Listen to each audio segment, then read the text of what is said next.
మంత్రుల బృందం కూర్చొని డిస్కస్ చేసింది. ఇందులో ముఖ్యంగా మొబిలైజేషన్ ఆఫ్ పబ్లిక్ అండ్ వాళ్ళని ఎలా యాక్చువల్గా ఒక ప్లాన్డ్గా సిస్టమేటిక్గా చేయాలి. ఎందుకంటే ఎండలు ఎక్కువగా ఉన్నాయి కాబట్టి వాటి ఎటువంటి ఇబ్బంది పడకుండా ఉండేదానికి అటు పోలీస్ డిపార్ట్మెంట్తోనూ మరి మిగిలిన అన్ని డిపార్ట్మెంట్తోనూ ఈరోజు అనేక విషయాలు డిస్కస్ చేయడం జరిగింది.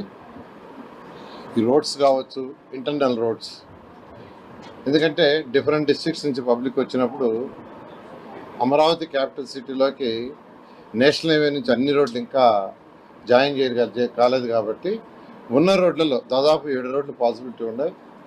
ఆ 7 రోడ్లని ఏ విధంగా ట్రాఫిక్ని కంట్రోల్ చేయాలనే దాని మీద ఎక్కువ డిస్కషను అటు సిఆర్డీ వాళ్ళతోనూ, ఆర్ఎండ్బి వాళ్ళతోనూ, నేషనల్ హైవేతోనూ, పోలీస్ డిపార్ట్మెంట్తో డీటెయిల్గా డిస్కస్ చేశారు. ఈ విషయాలను యాక్చువల్గా వీరపాండ్యన్ గారు యాక్చువల్గా నోడల్ ఆఫీసర్గా చేస్తున్నారు. ఈ మిగతా ఆఫీసర్లను కూడా ఇప్పుడు రమ్మన్నారు. వాళ్ళందరితో కూడా డిస్కస్ చేసి ఎవరికి అంటే అందరికీ వర్క్స్ అలాట్ చేశారు. వాళ్ళు ఈ రోజు నుంచి దానికి సంబంధించిన విషయాలన్నిటి ఏ విధంగా ప్లాన్ చేసుకోవాలి, ఏ విధంగా కోఆర్డినేట్ చేసుకోవాలి అనేది చేసుకుంటూ ముందుకు పోవడం జరుగుతుంది. ఇది ఎంతో సక్సెస్ఫుల్గా ఈ ప్రోగ్రాం. కనీసం 5 లక్షల మంది పబ్లిక్ వస్తారని ఎక్స్పెక్ట్ చేస్తున్నాం. 5 లక్షల మందికి ఎటువంటి ఇబ్బంది లేకుండా వాటర్ కానీ, బటర్ మిల్క్ కానీ, ఫుడ్ కానీ, తర్వాత పార్కింగ్ ప్లేసులు కానీ ఎటువంటి ఇబ్బంది లేకుండా చేయడానికి ఈరోజు ఈ గ్రూప్ ఆఫ్ మినిస్టర్స్ కూర్చొని కొంత గైడ్ లైన్స్ యాక్చువల్గా డిసైడ్ చేశారు. దాని మీద ముందుకు పోవడం జరుగుతుంది. ఎంతో ప్రతిష్టాత్మకంగా అమరావతి రాజధాని నిర్మాణం మరొక్కసారి రాష్ట్ర ప్రజలకి పునరంకితం అవడానికి కోసం ఒక చక్కటి అవకాశంగా భావించి గౌరవ ప్రధానమంత్రి గారు ఆ రోజున 3ంటికి విజయవాడకు చేరుకునే నేపథ్యంలో ఈరోజు మా మంత్రుల ఉపసంఘం గౌరవ ముఖ్యమంత్రి గారి ఆదేశాల మేరకు వివిధ డిపార్ట్మెంట్లని సమన్వయపరుచుకుంటూ ఏ విధంగా ఇక్కడికి వచ్చేస్తున్న ప్రజానికానికి ఎక్కడ కూడా ఇబ్బంది కలగకుండా కార్యక్రమం విజయవంతంగా ముందుకు తీసుకెళ్ళడానికి మేము చేయాల్సిన ఏర్పాట్ల పైన చాలా లోతుగా మేము ఈరోజు సమీక్షించడం జరిగింది. ప్రతి కార్యక్రమం గురించి ఏది ఆలోచించినా కూడా ఇక్కడ ప్రజలు చేసిన త్యాగాలు, అమరావతి రాజధాని కోసం భూములు ఇచ్చిన రైతులు, అదేవిధంగా గతంలో మూర్ఖమైన నిర్ణయాలతో ఆ ప్రభుత్వం ఏ విధంగా మహిళా రైతుల్ని, ఎవరైతే రైతులు పాపం రాష్ట్ర రాజధాని నిర్మాణం కోసం వాళ్ళు ఏ విధంగా భూములు ఇచ్చారో వాళ్ళని ఇబ్బంది పెట్టారో అటువంటి రైతులందరినీ కూడా గౌరవించుకోవడానికి కోసం ఇదొక వేదికగా మారాలని మా అందరి ఆలోచన. దానికి అనుగుణంగా ఈ ప్రాంతంలో జరిగిన అభివృద్ధి కార్యక్రమాలు, జరగబోయే అభివృద్ధి కార్యక్రమాలు, అట్ ద సేమ్ టైం ఎవరైతే పాపం నిలబడి ఆ రోజున ఆ రైతులు మా కోసం ఈ త్యాగం చేశారో వాళ్ళందరినీ గౌరవించుకుంటూ ముందుకు తీసుకెళ్ళడానికి కోసం ఈ కార్యక్రమం నిర్మాణం జరుగుతుంది.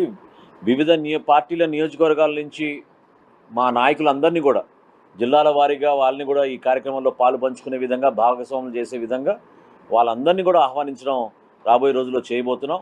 అన్ని జిల్లాల నుంచి పార్టీ నాయకులు సమన్వయపరుచుకుంటూ క్యాడర్తో పాటు నాయకత్వం కూడా కలిసి వచ్చేటట్టు ఈ కార్యక్రమాన్ని విజయవంతం చేసేటట్టు ప్రతి ఒక్కరం కూడా దీనికి ఒక ప్రణాళికబద్ధంగా ముందుకు తీసుకెళ్తామని ఈ సందర్భంగా మీకు తెలుపుకుంటున్నాను. ప్రధానమంత్రి గారి పర్యటన విజయవంతంగా జరగాలనేటువంటి లక్ష్యంతో ఈరోజు రాష్ట్ర ప్రభుత్వం తరఫున ఏర్పాట్లు చేయడం జరుగుతుంది.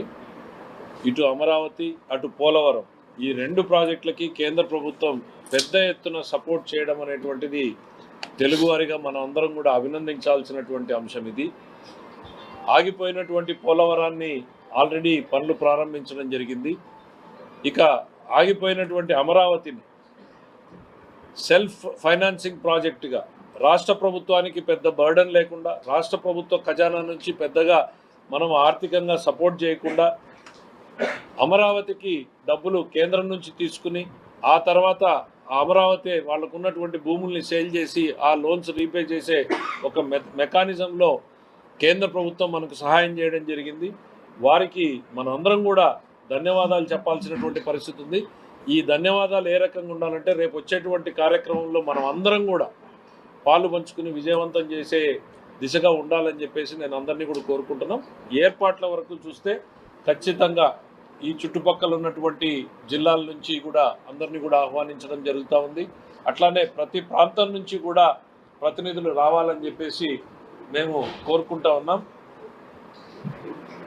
దాదాపు 1,00,000 కోట్ల రూపాయలకు సంబంధించినటువంటి ఫౌండేషన్స్ ప్రధానమంత్రి గారు ఆ రోజు ఇనాగరేషన్ చేయబోతున్నారు, ప్రారంభం చేయబోతున్నారు. ఇవన్నింటికి ఫైనాన్స్ టైఅప్ చేయబడింది. ఈ ఫైనాన్స్ టైఅప్ చేయబడి పనులు ప్రారంభానికి సిద్ధంగా ఉన్నాయి. కాంట్రాక్టర్లు ఫైనలైజ్ అయిపోయినారు. ప్రధానమంత్రి గారు ప్రారంభం అని చెప్పగానే నెక్స్ట్ డే నుంచే పనులు ప్రారంభించేలాగా ఏర్పాట్లు చేయడం జరిగింది. 1,00,000 కోట్ల రూపాయలకు సంబంధించినటువంటి పనులన్నీ ప్రధానమంత్రి గారి చేతుల మీదుగా మనం ప్రారంభోత్సవం రేపు జరుపుకోబోతున్నాం. Thank you.